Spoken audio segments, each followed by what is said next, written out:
Begin by safely raising and supporting the vehicle and removing the rear wheels. Please follow the link provided at the end of this video for additional assistance with those tasks. You're going to first need to loosen and then remove the 32mm center wheel nut Blue Arrow. This is torqued on with over 300 foot-pounds of pressure. If you do not have an impact gun, have a helper step on the brakes while you break this loose with a breaker bar and pipe extension.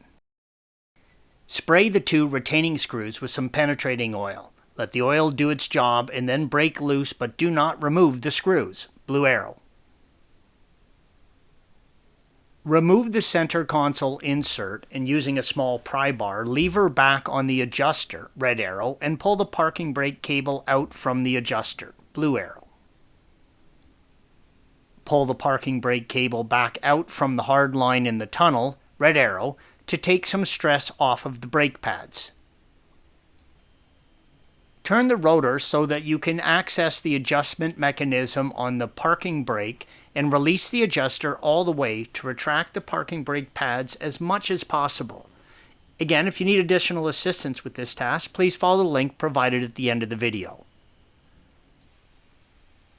Compress the pads back into the caliper, Blue Arrow, if you're not going to replace them. Otherwise, remove the brake pads. Use a T55 Torque if you have the original bolts that mount the caliper to the wheel carrier, Blue Arrows, and remove the two bolts. Always replace these bolts. Updated bolts will be 10mm Allens. Remove the caliper from the wheel carrier and hang it up out of the way. Never let the caliper hang from the brake line. Remove the set screw and remove the old rotor. They are very heavy, so once you remove the screw, do not let it fall. You may need to tap on the bell of the old rotor with a mallet to free it up. Next, you will need to remove the parking brake assembly and dust shield. Again, please follow the link provided at the end of this video for additional assistance with that task. Use a 5mm Allen and remove the wheel speed sensor from the wheel carrier, Red Arrow. Next, remove the nut holding the bracket to the top rear of the carrier with a 10mm socket, Red Arrow. Remove the drop links, Red Arrow, from the carrier. Use a 16 and 18mm wrench and remove the bolt holding the shock to the wheel carrier, Blue Arrow. Use a T40 Torque in the tapered end of the bolt to stop it from spinning, and using a 16mm wrench, remove the drop link from the wheel carrier. Next, use a floor jack to support the ball joint end of the tow arm, and use a 16mm wrench to loosen the nut on the ball joint.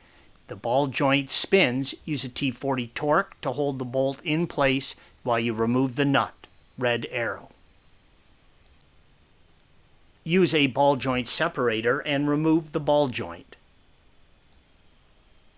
Use an 18mm wrench and remove the nut connecting the lower control arm / coffin arm to the carrier. If the ball joint spins, use a T40 Torque in the tapered end, Red Arrow, to stop it from spinning. Because of the design, you cannot use a ball joint separator to separate the carrier from the control arm. You will need to use a pickle fork. This will most likely destroy the dust boot on the ball joint, and that means replacing the lower control arm.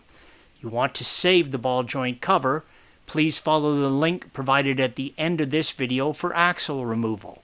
If you remove the axle, you can get a ball joint separator in there and probably separate them without destroying the ball joint boot. Use a 16 and 18mm wrench and remove the nut and bolt fastening the upper control arms to the carrier. Use a 3-arm puller and press the axle back out of the carrier. Support the axle from behind. Remove the 32mm nut from the axle. Support the axle before you remove the carrier, Red Arrow. You can now remove the carrier from the vehicle. This is what the carrier looks like off the vehicle with everything off of it.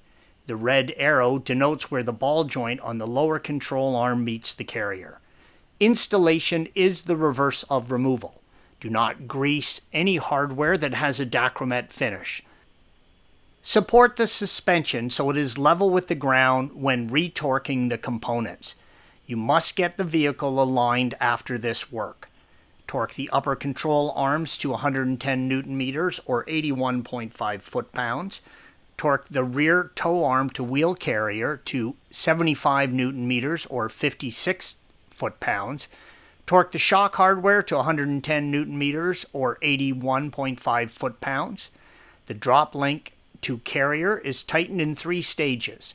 First torque to 50 Newton meters or 37 foot-pounds, then loosened by 90 degrees, then the final torque to 65 Newton meters or 48 foot-pounds.